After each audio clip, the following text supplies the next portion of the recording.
O TH Entrevista dessa semana convidou o professor Leonardo Leal, que dá aula de Gestão Social e Políticas Públicas na Universidade Federal de Alagoas. A gente convidou ele aqui para falar sobre um projeto premiado que tem mudado a realidade econômica de um bairro da periferia de Maceió. Conta pra gente, professor. Olá, Thay, muito obrigado pelo convite.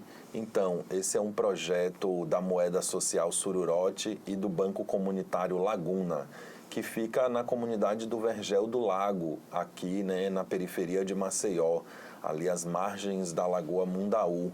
Então, desde o ano de 2019, nós demos início a um processo que nós denominamos de incubação em economia solidária com o Instituto Mandavé, que é uma associação comunitária do bairro do Vergel, que organiza o processo de organização política, socioeconômica da comunidade do Vergel, né? Eles têm um emblema que eu acho que é muito bonito, que é tornar o Vergel o bairro mais empreendedor de Alagoas, quiçá do Brasil, né? E eles parecem que têm tido muito êxito nessa experiência, porque várias iniciativas têm se multiplicados na comunidade do Vergel, formando uma espécie de rede local de economia solidária, onde articula diferentes atores socioeconômicos, socioambientais, sociopolíticos, para enfrentar os diversos desafios, os diversos problemas e dilemas presentes numa comunidade marcada por indicadores muito graves de pobreza, né, e de extrema pobreza. Então, desde a questão ambiental, a questão habitacional, a questão da renda educacional. Então, são muitos vetores de pobreza e miséria que atingem a comunidade do Vergel. E para enfrentar esses obstáculos, esses problemas que já se acumulam aí por muitas décadas, a comunidade tem se auto-organizado para promover um conjunto de iniciativas para enfrentar esses problemas. E esse processo de auto-organização, ele é coletivo, ele é participativo e ele tem ali à frente, especialmente o Instituto Mandavé, que, como já falei, é uma associação, uma entidade local, né, de base comunitária. Associado a esse projeto, a essas iniciativas do Instituto Mandavé, nós, da Universidade Federal de Alagoas, especificamente da Incubadora Tecnológica de Economia Solidária, núcleo que eu coordeno na UFAL, iniciamos uma parceria com o Instituto Mandavé, através de um projeto onde tinha o objetivo de fortalecer essa rede local, criando um mecanismo de finanças solidárias que tem como objetivo financiar o processo de desenvolvimento local, financiar atividades de consumo, de produção, e para isso, durante todo um processo de formação, de capacitação que se iniciou ali no ano de 2019 e durou inclusive durante o período da pandemia, hoje é uma atividade, uma iniciativa que já está em desenvolvimento com alguns resultados importantes. Nós fizemos um processo de formação e capacitação para a gestão do processo de desenvolvimento local com base, né, nas ideias, princípios e práticas da economia solidária, onde o objetivo principal era constituir uma moeda social e um banco comunitário. Então, o banco comunitário ele tem a função de organizar processos de microcrédito para estimular a produção e o consumo local.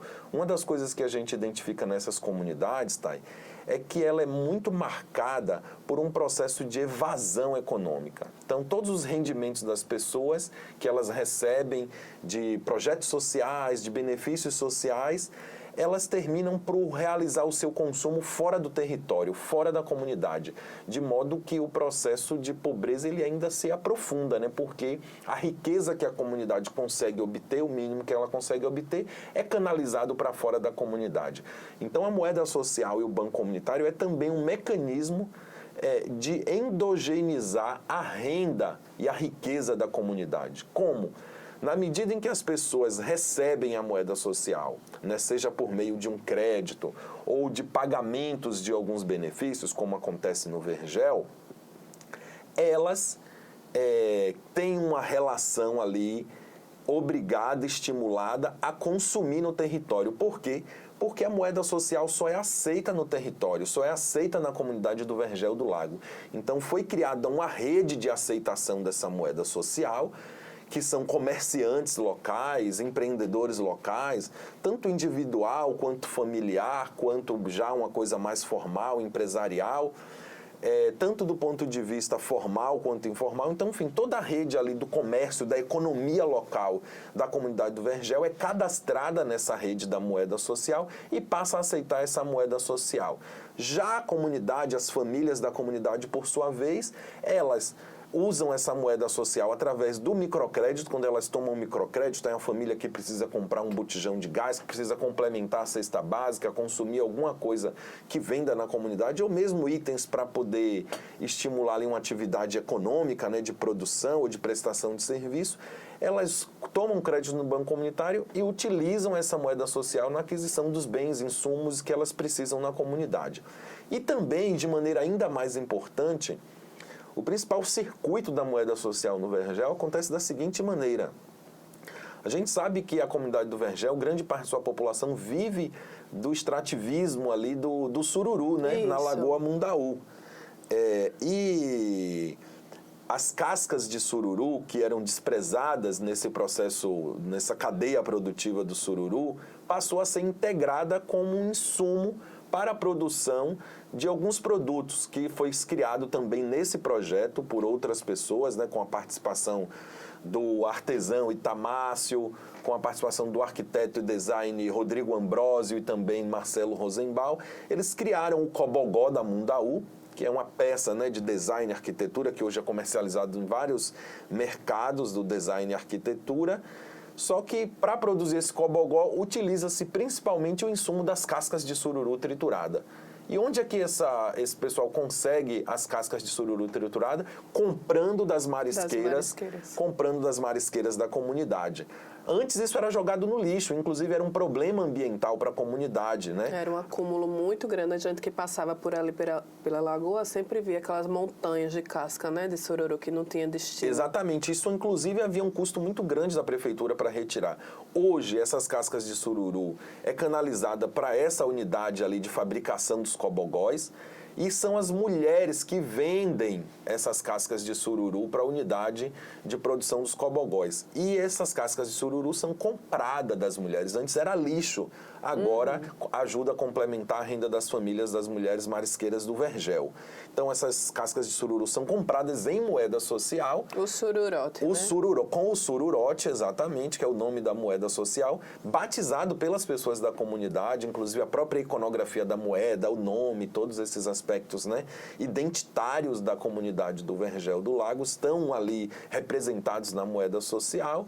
Então tem mulheres hoje que chegam a oferir uma renda de mais de 1.500 sururotes por mês, e podem ali comprar na economia local, seja para o abastecimento da família, seja também para investir em atividades socioprodutivas, né, para gerar trabalho, gerar renda para a família e para a comunidade. Então, isso tem gerado um circuito muito dinâmico, né, de potencialização do território.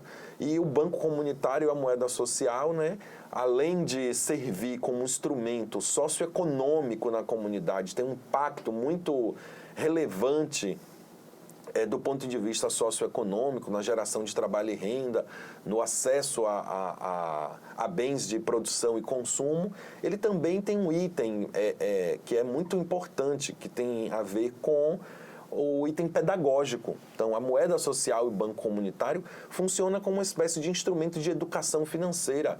Veja que hoje um dos maiores problemas também do empobrecimento é o endividamento das famílias. Então, nesse processo de acesso a crédito, de lidar com a organização de finanças solidárias no território, não importa apenas a entrada e a saída de recursos, mas também a emancipação social das pessoas. Então, nesse processo é um ato pedagógico também, onde as pessoas aprendem a lidar melhor com o dinheiro, com as finanças. E isso é uma demanda hoje muito importante na realidade brasileira, né? Um outro aspecto também é o aspecto político que a moeda social e o banco comunitário carrega, né? Porque a gente entende que a comunidade ela pode se auto-organizar. E esses processos, não se trata de uma organização externa que oferece serviços na comunidade, seja ela social, ou empresarial ou pública, mas é a comunidade se auto-organizando para gerar iniciativas, né, de caráter econômico, de caráter educacional e de caráter político, porque isso ajuda a representar a comunidade.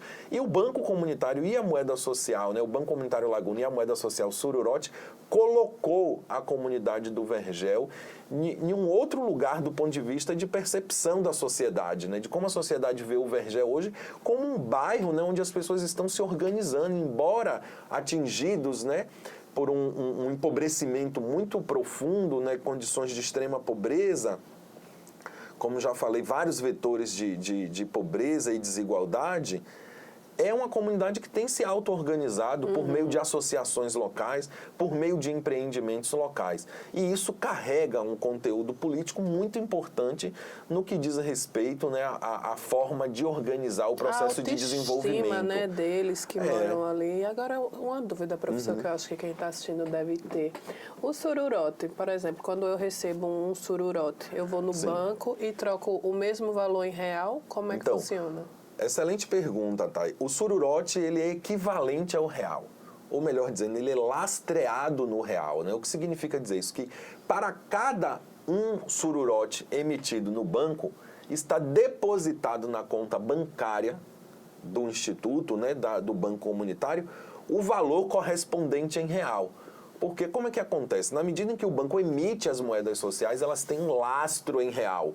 Né? De modo que isso não ajuda a ampliar a massa né, do dinheiro de maneira indevida. Então, toda a moeda social sururote é lastreada em real. Por quê? Quando o Banco Comunitário faz um crédito ou paga às mulheres marisqueiras a compra na compra da casca de sururu, essa mulher ela vai no mercado consumir, né, itens alimentares, remédio, transporte. Mas o que é que faz um comerciante desse com a moeda social na mão? Ele tanto pode consumir coisas na própria comunidade, mas ele precisa reabastecer o seu negócio de produtos que vêm de fora, e fora não aceita a moeda social. Então, os comerciantes possuem um contrato com o Banco Comunitário Laguna que permite realizar a conversão do sururote para o real. E é apenas os comerciantes que têm o direito de realizar essa conversão né, do sururote para o real. Já a comunidade, os consumidores, uma vez estando com o sururote na mão, a única finalidade que ela pode fazer é consumir. Né? Então, a ideia é estimular o consumo e a produção. Então, para consumir no território, porque se ela converte para o real de novo, ela vai consumir fora. Isso. Ela, com o sururote na mão, ela é obrigada a consumir na comunidade, né? Para fortalecer a economia local. Bacana, e tem dado certo, né? O FAO deu o primeiro passo, mas hoje é a comunidade do Vergel quem já... Sim, a gente deu início ao processo de incubação, né, para a criação dessas iniciativas, para formar e capacitar. Hoje a comunidade tem um processo de autonomia na condução dessa iniciativa, através de um conselho gestor do Banco Comunitário e dos gestores que estão ali no cotidiano do Banco Comunitário, e do papel do Instituto Mandavé, que é fundamental ali na condução de todo o trabalho, né? E é uma atividade que tem dado certo, tem sido reconhecida, né? Reconhecida tanto pelo meio acadêmico, pelo meio das políticas públicas, que tem apresentado essa iniciativa como um modelo para ser reproduzido em outras comunidades, em outros municípios, né, para replicar essa experiência, seja do ponto de vista da iniciativa de outras organizações da sociedade civil que atuam nos bairros de Maceió, mas também como política pública, como instrumento de política pública. Né? Recentemente a Prefeitura tem estimulado que outras comunidades trabalhem com isso, e é reconhecido também pelo meio acadêmico, né? E mais recentemente foi reconhecido por um prêmio nacional de inclusão financeira, né? Definido pelo Instituto XP. Bacana, e não é só no Vergel, né, que a moeda social existe, então, aqui em Alagoas. Aqui em Alagoas, essa já é a terceira experiência. Nós iniciamos a primeira experiência alagoana no município de Igaci, que se chama o Banco Olhos d'Água, na cidade de Igaci, com a moeda social terra. Depois veio a experiência em Limoeiro de Anadia, e mais recentemente, né, a experiência do Vergel do Lago. Agora vai ter uma outra experiência em Piaçabuçu. Então, a partir desse trabalho que a gente tem feito, essa experiência de bancos comunitários tem florescido aqui no estado de Alagoas. Mas é importante lembrar que a primeira experiência de bancos comunitários e de moedas sociais está completando agora 25 anos no Brasil, né? Que é a história da moeda social Palma, do Banco Palma, no conjunto Palmeiras, na periferia de Fortaleza, no estado do Ceará. É a primeira experiência brasileira. A partir dessa experiência do Banco Palmas, que é uma experiência seminal, já conhecida no mundo inteiro, né? Objeto de muitos trabalhos, né? de pesquisa, de divulgação. Recomendo que todo mundo procure conhecer a experiência do Banco Palmas, que agora, no dia 28 de abril, está completando 25 anos de experiência. Então, uma experiência muito relevante. Mas, a partir dessa experiência, já existem mais de 150 experiências de bancos comunitários e moedas sociais no Brasil, congregando e formando a rede brasileira de bancos comunitários, né? Nos quais os bancos aqui alagoanos fazem parte, né? São as mais recentes experiências, mas tem demonstrado também uma força, uma vitalidade muito grande. E a gente tem sido muito feliz, né, em estar fazendo parte dessa história e desse movimento aqui em Alagoas. E vendo os resultados, né? Um bairro de periferia, com tanta desigualdade, falta de acesso aos itens básicos e a universidade enxergar como um potencial, né, econômico. Para a universidade, essa é uma experiência muito relevante, né? Porque ela demonstra o potencial que a articulação da universidade e da comunidade tem de produzir resultados muito relevantes, né? Então, para a gente, o nosso maior interesse no trabalho da universidade é sempre essa articulação entre a universidade e a comunidade. Para mim, é o que dá razão ao trabalho acadêmico realmente relevante, né? Para mim, essa é a mais alta forma de realizar o trabalho acadêmico, né? De como ela pode contribuir nessas relações de cooperação entre a universidade e a comunidade para produzir inovação social, para produzir inovação democrática, para produzir ciência, né? Todos esses trabalhos nossos, eles viram livros, artigos, trabalhos, né? De graduação, de dissertação de mestrado, de doutorado, e eles viram também instrumento de ensino. Então, essas experiências todas são levadas também para a sala de aula, para que os alunos aprendam, né, como a gente pode pensar políticas públicas, como é que a gente pode pensar intervenção social, como é que a gente pode pensar as mudanças que as nossas sociedades tanto necessitam, né? Verdade, professor. Eu queria agradecer a sua participação, seu esclarecimento, muito bacana a iniciativa, né? Importante que a sociedade saiba que os bairros, as periferias são vistos, são enxergadas e que a universidade é parceira, né, nesse desenvolvimento. Sem dúvida, eu que agradeço. Obrigado. Esse foi o TH Entrevista dessa semana.